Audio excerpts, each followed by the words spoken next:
Heart attack எப்போது வரும்? தனியாக இருக்கும் வந்தால் என்ன செய்ய வேண்டும்? இதய தசையின் ஒரு பகுதிக்கு இரத்த ஓட்டம் தடைப்படும் போது மாரடைப்பு ஏற்படுகிறது. மார்பு வலி அல்லது அசௌகரியம், மார்பின் இடது பக்கத்தில் வலி மற்ற பகுதிகளுக்கு பரவுவது. மார்பு அசௌகரியத்துடன் இருப்பது.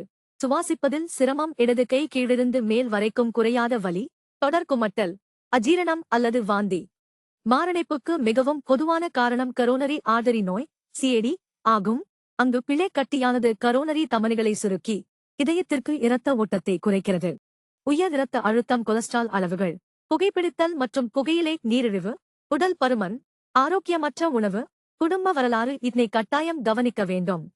தனியாக இருக்கும் போது மாரடைப்பு வந்தால் பயப்படக்கூடாது. பதற்றம் அடையக்கூடாது. உடனே உதவியை பெற எல்லா முயற்சிகளை எடுக்கவும்.